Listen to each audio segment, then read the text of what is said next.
Morning everyone, welcome to February. It's another sunny but damp allotment day.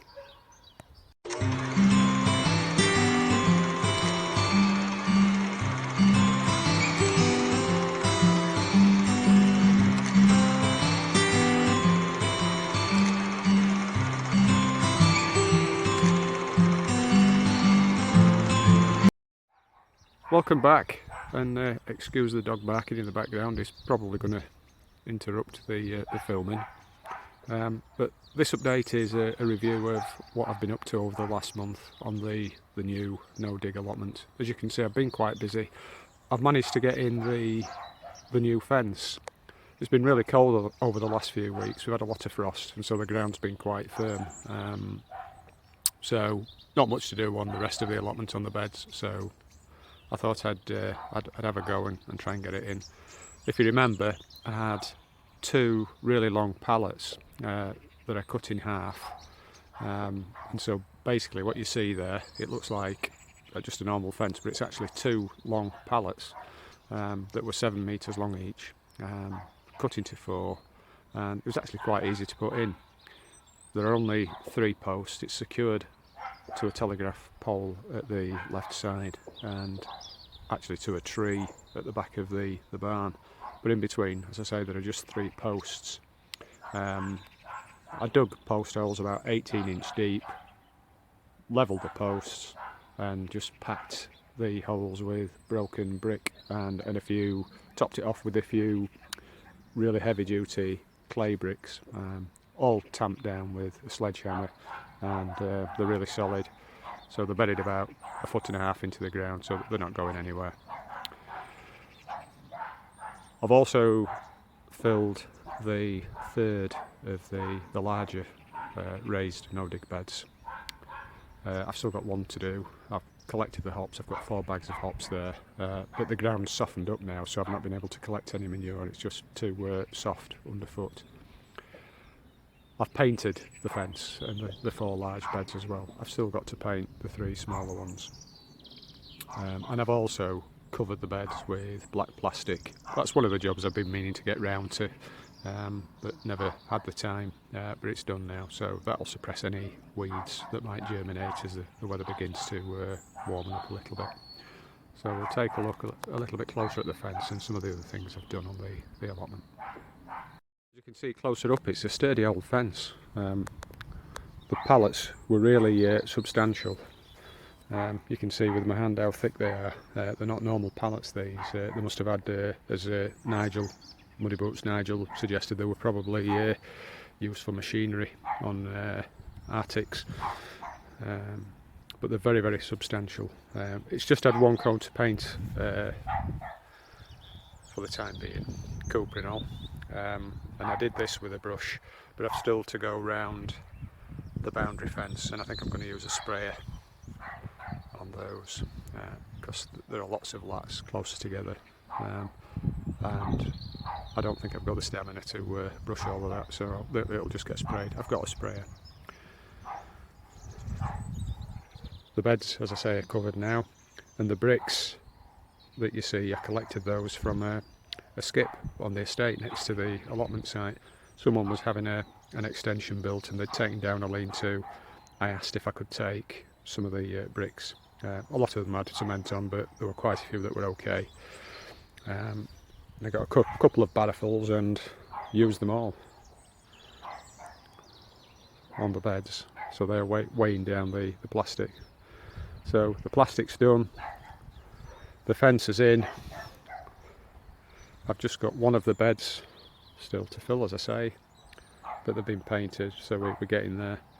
So I've basically got to finish doing the painting and then get some chicken wire around the plot, and then it's good to go. Also managed to get the smaller raised bed in front of the barn filled up with peat and ericaceous compost, and I've put 5 blueberry plants in this one. 2 I had on the site and 3 that I bought a couple of weeks ago. I bought them from RV Rogers up in Pickering. While I was up there, I picked up a new rickety old seed as well. I just happened to see this on eBay. It was £10 and I saw it the day before I went up to collect the plants. So killed two birds with one stone and picked up the seed. So it gets full sun here, so I'm hoping, wishful thinking I know, but I'm hoping to have an occasional sit down there. So I've got 5 blueberry plants, and the blueberries are North Land, North Country, North Sky, Darrow and Blue Crop. So 5 different varieties, and with a bit of luck, because it's full of peat and ericaceous compost and topped off with bark, they should grow okay. If you want to see a really good example of how to prepare a bed or a pot for a blueberry plant, I suggest you visit Cliff on his YouTube channel, Castle Hill Gardens. He's a really lovely guy and very methodical, lots of useful background information about the plants and how to cultivate them, and how to maintain them as well. So give Cliff a visit, and you'll end up subscribing, because he puts regular updates up and they're always really interesting. I also put in 2 Nashi pear trees. I've got one just there to the left of the path, and then there's one just in front of us here. And these are the round pears. They're crisp and juicy, a little bit like a russet. The skins often look like russet skins. So I've got 2 Nashi pear trees in, and I think they're called Ho Sui and Ko Sui, something like that. If you visit RV Rogers' site, they've got an online catalogue and you can see all the wonderful different fruit trees that they've got. Also did some work on the barn as well, because it was all blocked off at the front and the horse on the neighbouring paddock came in from the back. So what I've done is I've jemmied off all the wood that was at the front, cut it down and actually stuck it on the back.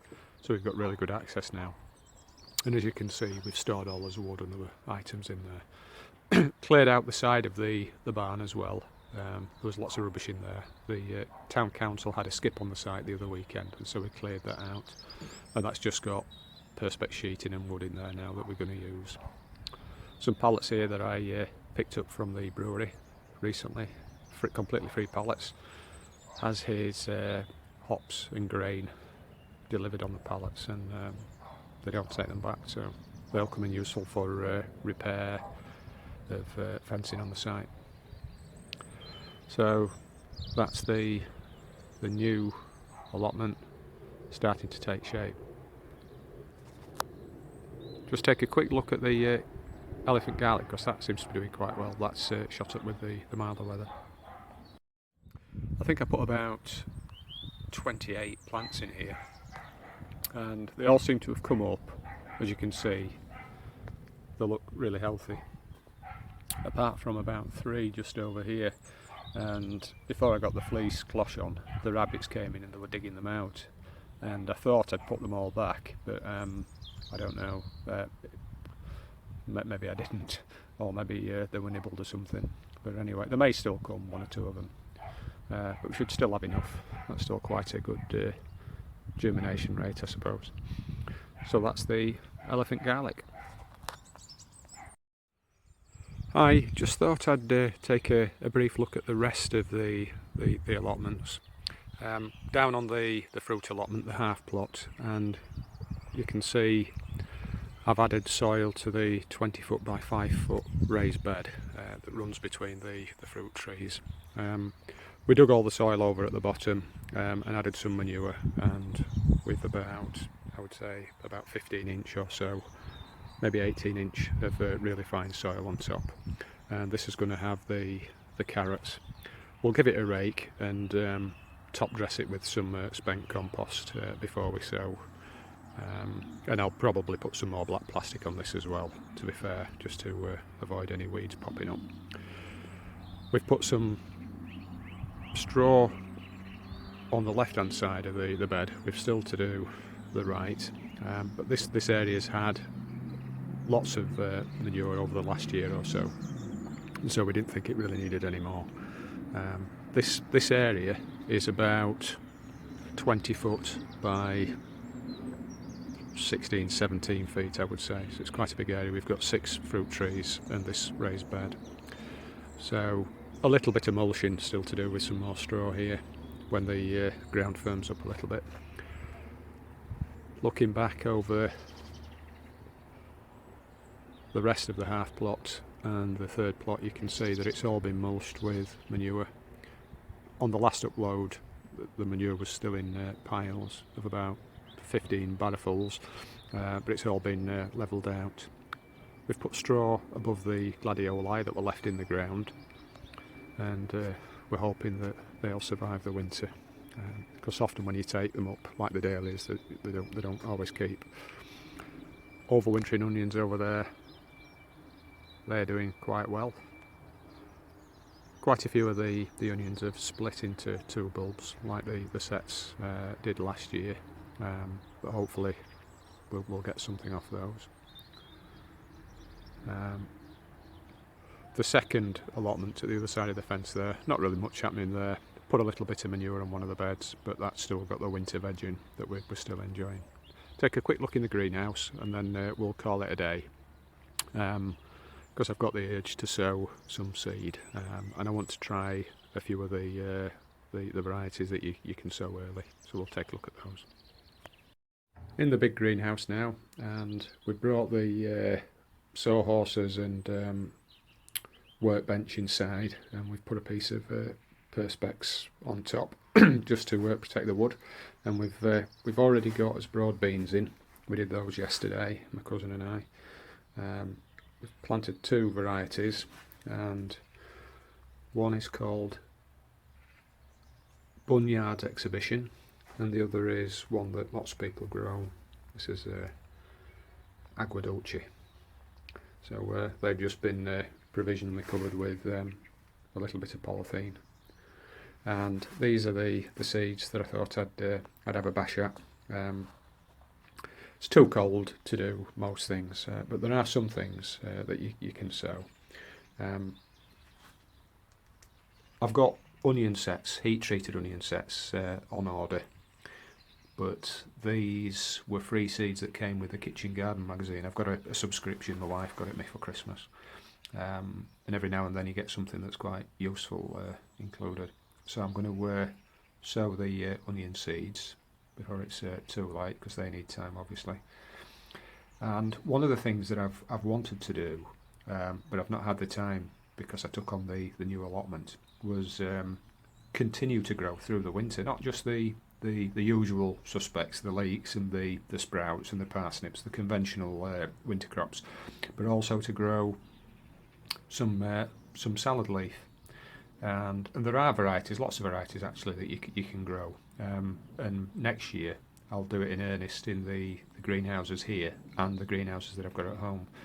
And this is like a mixed assortment of leaf. All I'm going to do is put them in pots, maybe 12-inch pots, and I'll just cut them. I maybe get a couple of cuts off, so a couple of meals off each pot, but that's better than nothing. I'm going to try a few radish as well, possibly a little bit early, but it's nice and warm in this greenhouse. It's a tough and glass one. There aren't overlapping panes, so it does retain the heat quite well. Sweet peas, they need to go in now, because they take a while. And I've got some alpine strawberries as well, and I thought I'd put these on some of the ground around the blueberry bed that I just showed you, because I've got some at home and they do spread quite rapidly, forming almost a mat, and so they're actually quite good at weed suppression. So I'll get a few of those plants done and I'll get them in. I don't think I'll need many, because as I say, they spread rapidly. And then I've got some landcress and some more crispy lettuce leaves. I'll do the same with those. They'll go in a couple of pots. So I might have maybe half a dozen small pots with lettuce leaf, and then I'll do the same again as the season starts to warm up, and I'll put conventional leaf in pots as well. I do that normally at home when I take the workbench out of the greenhouse. I put it under a windowsill. We've got a bay at home and it gets good sun, so they're off the ground. They're not as easy for the slugs to get at. But I will be putting some salad on the raised beds as well.